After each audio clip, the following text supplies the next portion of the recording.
I'm Lynn Conner. I'm a primary therapist at HopeWay. One of the groups that I lead is dialectical behavioral therapy, or DBT. One of the skills that I teach in DBT is emotion regulation. Emotion regulation helps us to not be as vulnerable to intense emotion. It also helps to decrease emotional suffering and to understand our emotions a bit better.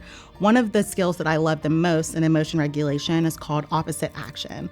Opposite action is a skill that allows us to change our emotional response by acting completely opposite of the emotion that we're feeling in that situation. Oftentimes, when we're feeling intense emotions, we get what's called action urges. Action urges are what we get the first instinct to do after we experience an intense emotion. So if I'm suffering from depression, then my action urge may be to isolate, to not answer calls from family and friends, or not to want to spend time with them. And so instead of immediately acting on that action urge, I would check the facts. I would check, does my emotion fit the facts of the situation?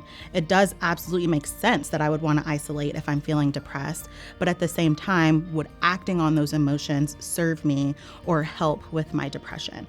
And oftentimes the answer is no. Isolating actually exacerbates the depression.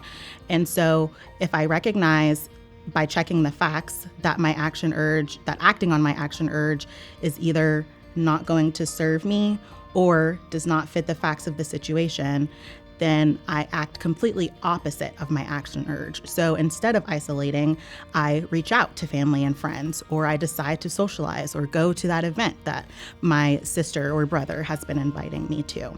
And 9 times out of 10, I end up feeling better than I would have if I decided to isolate.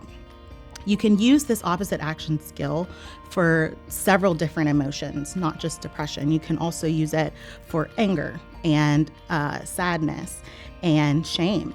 So with anger, oftentimes the action urge is to aggressively confront or to yell or scream. And so by checking the facts, we ask ourselves, is acting on those action urges really going to help me in this situation? Is it going to help to reduce my feelings of anger? Is it going to help me to accomplish whatever I'm hoping to accomplish out of this situation? Oftentimes the answer is no.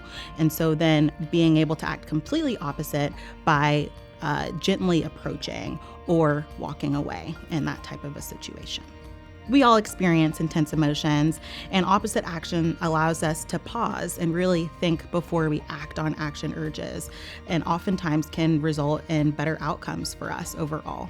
I really hope that this skill was helpful for you and that you can apply it to your everyday life.